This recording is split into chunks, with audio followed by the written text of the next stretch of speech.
La transition numérique aujourd'hui est, avec la transition écologique, le principal défi qui se pose à notre monde. Et je pense qu'il faut utiliser les technologies et tout leur potentiel d'innovation au service d'un projet de société et d'humanité. Finalement, la clé dans la solution, elle est là pour faire un monde meilleur. Elle est donner du sens à la bonne utilisation des technologies numériques. J'étais à Saint-Bertrand-de-Comminges, j'ai participé à un banquet romain, j'ai vu des paysages magnifiques, j'ai rencontré un berger et ses brebis et on touche une forme de vérité par l'authenticité du terroir, du local. Moi, je me suis toujours vécue comme un lien entre l'international, le national et le local, entre les technologies et ceux qui ne les connaissent pas encore, entre le politique et l'économique. Et The Village, c'est ça aussi, c'est un lieu de rencontre pour permettre ce lien, c'est formidable. Le fait de faire cet événement The Village à Saint-Bertrand-de-Comminges, c'est de se dire qu'on vit dans un monde où les solutions globales qui vont être cherchées ont un impact local. Et donc la meilleure chose, c'est que plutôt que de refaire un événement dans une capitale, dans une métropole, c'est de venir au sein d'un village, puisque les solutions qu'on va pouvoir et qu'on va devoir trouver pour rendre le monde plus inclusif et plus durable, elles devront aussi être portées par les territoires. Et donc le faire dans un village comme Saint-Bertrand, qui est un village séculaire avec tant d'histoire et des habitants si engagés, c'était pour nous très très important parce que ça va avec cette recherche du local.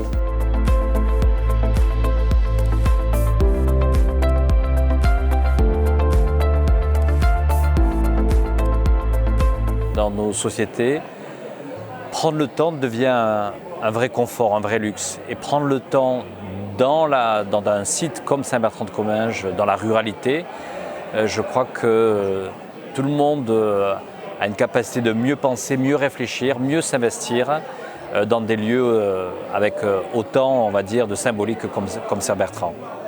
Moi, je ne crois pas à Jupiter. Je crois que pour changer le monde, il faut que tout le monde, justement, s'approprie à la fois les besoins, là où on doit changer le monde, à la fois on le sait, hein, avec bien sûr des enjeux démographiques, des enjeux de transition énergétique, des enjeux aussi d'inclusion numérique. Et donc je crois que c'est un exercice pour tous les concitoyens. Changer le monde, c'est le mener ensemble.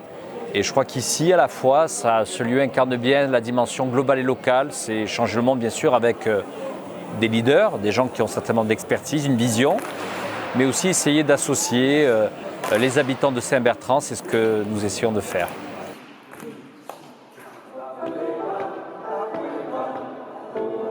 Alors j'ai trouvé que c'était un événement très réussi, The Village, pour deux raisons principalement. La première, c'est l'importance donnée au local. Et en tant que parisienne d'adoption, c'est hyper rare d'avoir l'audace, le courage de parler territoire, de parler ruralité, de voir une réalité dont on est très éloigné quand on passe notre vie dans les métros.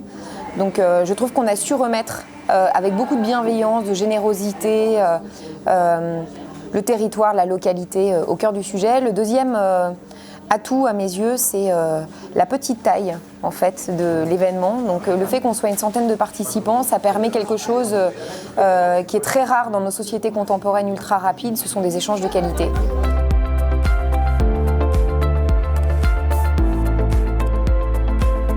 Il faut changer le monde parce que déjà notre monde change, nos repères changent. Avec le numérique, on ne pense plus pareil, on construit, on avait l'exemple d'Hyperloop tout à l'heure.